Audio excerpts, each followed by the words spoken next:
ಒಂದು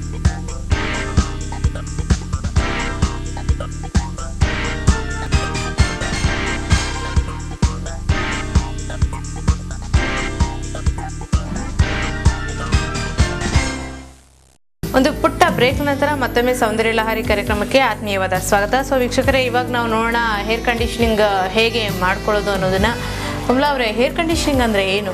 hair conditioning ಅಂದ್ರೆ hair fall ಆಗ್ತಿರ್ಬೋದು, hair dull ಇರ್ಬೋದು, ಡ್ರೈ ಇರ್ಬೋದು, ಅಥವಾ ಆಯಿಲಿನೇ ಇರ್ಬೋದು. ಯಾವ ಹೇರ್ ಬೇಕಾದ್ರೂ ಹೇರ್ ಕಂಡೀಷನ್ ಮಾಡ್ಕೋಬಹುದು.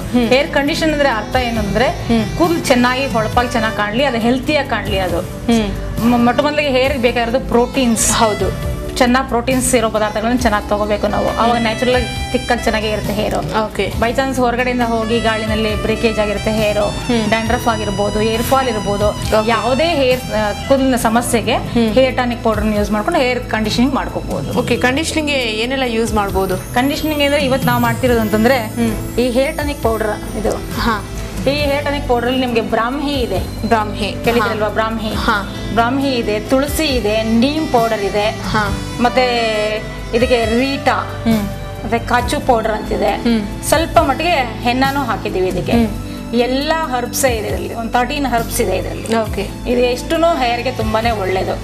ಇದನ್ನ ಹಾಕೊಂಡು ಇದ್ರ ಜೊತೆನಲ್ಲಿ ನಾವು ಮಿಕ್ಸ್ ಮಾಡ್ಕೊಳಕ್ಕೆ ಮೊಸರು ಯೂಸ್ ಮಾಡ್ತೀವಿ. ಮೊಸರು ನೀವು ಒಂದು 4-5 ಸ್ಪೂನ್ ಹಾಕೋಬಹುದು. ಒಬ್ಬರು ತಲೆ ಕೂದಲಿಗೆ ಅಂದ್ರೆ 1-2 ಮೊಟ್ಟೆನ ಹಾಕೋಬಹುದು. ಓಕೆ, ಈ ಹೇರ್ ಟಾನಿಕ್ ಪೌಡರ್ಗೆ ಮೊಸರು ಯಾಕೋಸ್ಕರ ಯೂಸ್ ಮಾಡ್ತೀವಿ? ಮೊಸರು ಕೂಡ ಒಳ್ಳೆ ಕಂಡೀಷನರ್ ನಮಗೆ. ಓಕೆ, ಮೊಸರು ಕೂದಲು ಸಾಫ್ಟ್ ಮಾಡುತ್ತೆ, ಒಳ್ಳೆ ಕಂಡೀಷನರ್ ಕೂಡ. ಇದು ಕೂಲ್ ಆಗಿರುತ್ತೆ.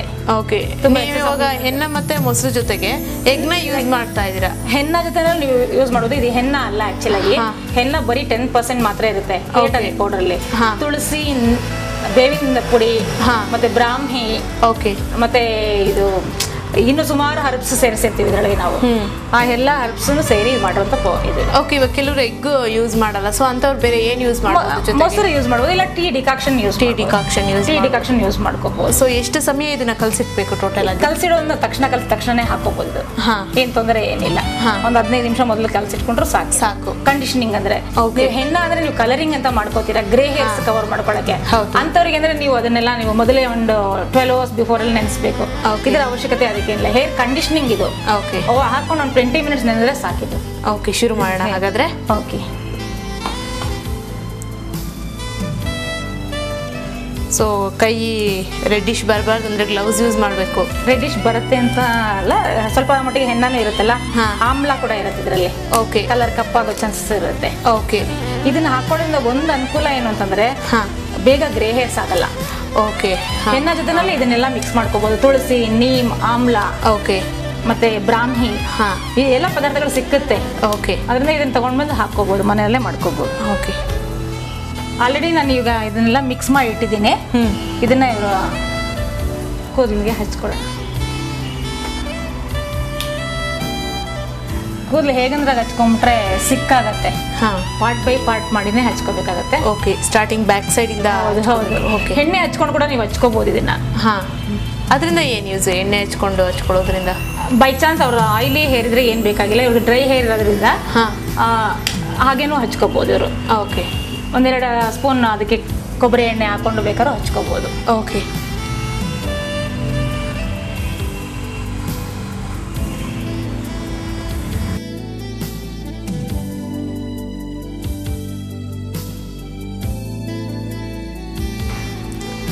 ಸೊ ಇವಾಗ ಪೌಡರ್ ಯೂಸ್ ಮಾಡಿದಿರಲ್ಲ, ಸೊ ಅಂಗಡಿಯಲ್ಲಿ ಸಿಗುತ್ತಲ್ವಾ ಇದು? ಸಪರೇಟ್ ಆಗಿ ಸಿಗುತ್ತೆ ನಿಮ್ಗೆ. ಗ್ರಂಥಿಗೆ ಅಂಗಡಿಗಳಲ್ಲಿ ಸಿಗುತ್ತೆ. ಓಕೆ, ಅದನ್ನೆಲ್ಲ ತಗೊಂಡ್ಬಂದು ಮಿಶ್ರಣ. ಬ್ಯೂಟಿ ಪಾರ್ಲರ್ಸ್ ಅಲ್ಲಿ ಕೂಡ ಇದನ್ನ ಮಾಡ್ತಾರೆ, ಸೇಲ್ ಮಾಡ್ತಾರೆ. ಬರೀ ಹೆಣ್ಣ ಅಂದ್ರೆ ಸಣ್ಣ ಇವ್ರಿಗೆ ನೆಸೆಸಿಟಿ ಇರೋದಿಲ್ಲ. ಓಕೆ, ಈ ವಯಸ್ಸಿನವರಿಗೆ ಕಂಡೀಷನ್ ಮಾಡ್ಕೊಂಡ್ರೆ ಕೂದಲು ಚೆನ್ನಾಗಿರುತ್ತೆ, ಮತ್ತೆ ಒಳ್ಳೆ. ಓಕೆ, ಮನೇಲಿ ಮಾಡ್ಕೊಳ್ಳುವಂತವ್ರು ಬರೀ ಮೆಹಂದಿ ಮಾತ್ರ ಅಪ್ಲೈ ಮಾಡ್ತಾರೆ, ಸೊ ಅದರಿಂದ ಏನು ತೊಂದರೆ ಆಗಲ್ವಾ? ಮೆಹಂದಿ ಒಂದಂದ್ರೆ ಮೆಹಂದಿ ಜೊತೆ ಕಂಡೀಷನರ್ ಹಾಕೋಬೇಕು. ಮೆಹಂದಿನೇ ಕಂಡೀಷನರ್ ಮೇನ್ ಆಗಿ. ಜೊತೆನಲ್ಲಿ ಟೀ ಡಿಕಾಕ್ಷನ್ ಹಾಕೋಬಹುದು.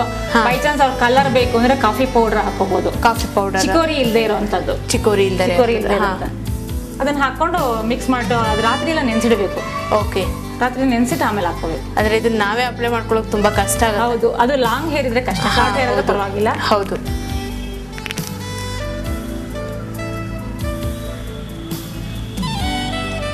ಪಾರ್ಟ್ ಬೈ ಪಾರ್ಟ್ ಸಮಯನೇ ಹಿಡಿಯುತ್ತೆ ಹೌದು ಅನ್ಸುತ್ತೆ. ಹೌದು ಹೌದು. ಪೇಷನ್ಸ್ ಬೇಕು ಅಷ್ಟೇನೆ. ಇದು ಹಚ್ಕೊಂಡ್ರೆ ಮೇನ್ ಆಗಿ ಗ್ರೇ ಹೇರ್ ಬರಲ್ಲ ಅಂತ ಹೇಳಿದ್ನಲ್ಲ, ಅದರಿಂದ ನಾವು ಹಚ್ಕೋಬೇಕು ಅಟ್ಲೀಸ್ಟ್. ಓಕೆ, ಎಷ್ಟು ದಿನಕ್ಕೊಂದ್ಸಲ ಯೂಸ್ ಮಾಡ್ಬೋದು ಅಂತ ಹೇಳ್ತೀರಾ ಇದನ್ನ? 15 days once ಯೂಸ್ ಮಾಡ್ಬೋದು. 15 days once.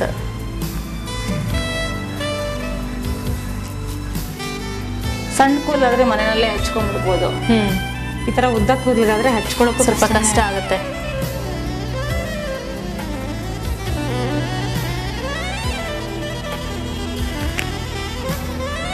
ಇದ್ರೆ ಬೇಕಾದ್ರೆ ಬೀಟ್ರೂಟ್ ರಸ ಕೂಡ ಮಿಕ್ಸ್ ಮಾಡ್ಕೋಬೋದು. ಬೀಟ್ರೂಟ್ ರಸ ಯಾಕೆ ಹಾಕ್ತೀವಿ ಅಂದರೆ ಹೇರ್ಗೆ ಸ್ಟ್ರೆಂತ್ ಕೊಡುತ್ತೆ ಅಂತ. ಫುಲ್ ಐರನ್ ಕಂಟೆಂಟ್ಸ್ ಇರುತ್ತಲ್ಲ ಬೀಟ್ರೂಟ್ನಲ್ಲಿ. ಓಕೆ, ಅದನ್ನು ಕೂಡ ಹಚ್ಕೋಬೋದು.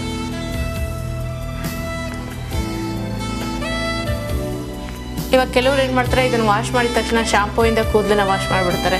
ಸೊ ಯಾವ ರೀತಿ ವಾಶ್ ಮಾಡ್ಬೇಕು ಅಂತ ಹೇಳ್ತೀರಾ? ಆಕ್ಚುಲಿ ಇದರಲ್ಲಿ ಏನು ಹಾಕಂಗೇ ಇಲ್ಲ ಇದಕ್ಕೆ. ಇದರಲ್ಲಿ ಶಿಕಾಕಾಯಿ ಇದೆ, ರೀಟಾ ಇದೆ, ಎಲ್ಲ ಇದೆ ಇದರಲ್ಲಿ. ಇದರಲ್ಲಿ ನೆಸಿಟಿನೇ ಇಲ್ಲ. ಮೊಸರು ಇರುತ್ತಲ್ಲ, ಹೌದು, ಬರೀ ಪ್ಲೈನ್ ವಾಟರ್ ತೊಳೆದ್ರೆ ಸಾಕಿದೆ.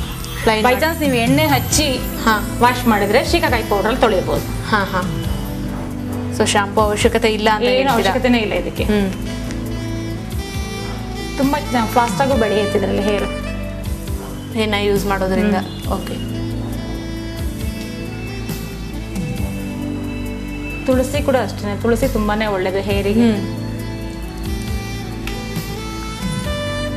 ಡ್ಯಾಂಡ್ರಫ್ ಕೂಡ ಬರೋದಿಲ್ಲ. ಇದಂದ್ರೆ ಎಲ್ಲಾ ರೀತಿಯ ಹೇರ್ ಟೆಕ್ಸ್ಚರ್ಗೂ ಹಚ್ಕೋಬಹುದು, ಅದೊಂದು ಪರವಾಗಿಲ್ಲ. ಹೆನ್ನ ಅಂದ್ರೆ ಬರೀ ಹೆನ್ನ ಒಂದು ಹಚ್ಕೊಂಡ್ರೆ ಅಂದ್ರೆ ತುಂಬಾ ಡ್ರೈ ಆಗ್ಬಿಡುತ್ತೆ ಹೇರ್. ಹೌದು, ಹೆನ್ನ ಜೊತೆನಲ್ಲಿ 1-2 ಸ್ಪೂನ್ ಎಣ್ಣೆ ಹಚ್ಕೊಂಡ್ರೆ ಪರವಾಗಿಲ್ಲ. ಇಲ್ಲ ಎಣ್ಣೆ ಹಚ್ಕೊಂಡು ದಿವಸ ರಾತ್ರಿನೇ ಅವ್ರೇನ್ ಮಾಡ್ಬೇಕು, ಎಣ್ಣೆ ಹಚ್ಕೊಂಡು ಮಾರನೇ ದಿವಸ ಹೇರ್ ವಾಶ್ ಮಾಡ್ಬೇಕು. ಅದು ಡಬಲ್ ಕೆಲಸ ಆಗುತ್ತಲ್ಲ. ಅದ್ರ ಬದಲು ಅದ್ರ ಜೊತೆನಲ್ಲಿ 1-2 ಸ್ಪೂನ್ ಎಣ್ಣೆ ಹಾಕೊಂಡ್ಬಿಟ್ರೆ ಚೆನ್ನಾಗಿರುತ್ತೆ.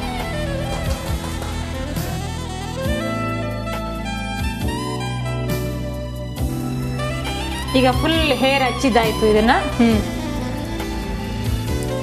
ಇದನ್ನ ಸುಮಾರು ಒಂದು 1/2 an hour ಬಿಟ್ಬಿಟ್ಟು. 1/2 an hour ಸಾಕು. ಇದು ಕಂಡೀಷನಿಂಗ್ ಅಷ್ಟೇ.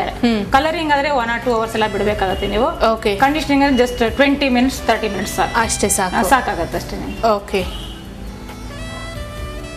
ಸೊ ವಾಶ್ ಮಾಡ್ಬೋದು ಅಲ್ವಾ ಹಾಗಾದ್ರೆ? ಈಗ ಹಾಫ್ an hour ಬಿಟ್ಟು ವಾಶ್ ಮಾಡ್ಕೋಬಹುದು. ಓಕೆ, ಬರೀ ಪ್ಲೈನ್ ವಾಟರ್ ಅಲ್ಲಿ ವಾಶ್ ಮಾಡಿದ್ರೆ ಸಾಕು. ಯಾಕಂದ್ರೆ ನಾನು ಎಣ್ಣೆ ಏನು ಹಚ್ಚಿಲ್ಲಲ್ಲ. ಓಕೆ, ಅದರಿಂದ ಹಾಗೆ ವಾಶ್ ಅಂದ್ರೆ ಹಾಟ್ ವಾಟರ್ ಅಲ್ಲಿ ವಾಶ್ ಮಾಡ್ಬೇಕಾ ಇಲ್ಲ ಕೋಲ್ಡ್ ವಾಟರ್ ಅಲ್ಲಿ ವಾಶ್ ಮಾಡಬಹುದು. ಓಕೆ ಓಕೆ, ಯಾಕಂದ್ರೆ ಇದೇ ತಣ್ಣಗಿರುತ್ತಲ್ಲ, ಇನ್ ತಣ್ಣೀರಲ್ಲಿ ತೊಳ್ಕೊಂಡ್ರೆ ಶೀತ ಆಗುತ್ತೆ.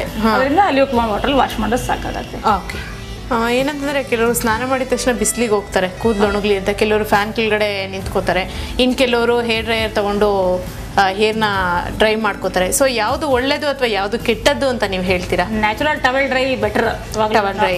ಬಿಸಿಲಿಗೆ ಹೋಗಿ ನಿಂತ್ಕೊಳ್ಳೋಕೆ ಈಗ ಸನ್ ಟ್ಯಾನ್ ಆಗ್ಬಿಡುತ್ತೆ ಅಷ್ಟೇ. ಬಿಸಿಲಿಗೆ ಹೋಗಿ ನಿಂತ್ಕೊಂಡ್ರೆ ತುಂಬಾ ಎಕ್ಸ್ಪೋಸ್ ಆಗುತ್ತಲ್ಲ, ಹೇರ್ ಡ್ಯಾಮೇಜ್ ಆಗೋ ಚಾನ್ಸಸ್ ಇರುತ್ತೆ. ನ್ಯಾಚುರಲ್ ಆಗಿ ಒಣಗೋದೇ ಒಳ್ಳೇದು. ಓಕೆ, ತುಂಬಾ ಕೋಲ್ಡ್ ಇತ್ತು ಒಣಗಲೇ ಇಲ್ಲ, ಆಫೀಸ್ಗೆ ಓಡಬೇಕು ಅಂದ್ರೆ ಲೈಟ್ ಆಗಿ ಡ್ರೈ ಮಾಡ್ಕೋಬಹುದು. ಫ್ಯಾನ್ ಗಳಿಗಿಂತ ಡ್ರೈಯರೇ ಬೆಟರ್ ಅನ್ಸುತ್ತೆ. ಓಕೆ, ಅಂದ್ರೆ ಹೇರ್ ಡ್ರೈನ ಯಾವ ರೀತಿ ಯೂಸ್ ಮಾಡ್ಬೇಕು? ಅದ್ರಲ್ಲಿ ಕೋಲ್ಡ್ ಇರೋದು ಇಟ್ಕೋಬೇಕು. ವಾರ್ಮ್ ಆರ್ ಕೋಲ್ಡ್ ಅಂತ ಇರುತ್ತೆ. ತುಂಬಾ ಹೀಟ್ ಇಟ್ಕೋಬಾರ್ದು, ಹಾಗೆ ಡ್ರೈ ಮಾಡ್ಕೋಬೇಕಾಗತ್ತೆ. Okay, fine.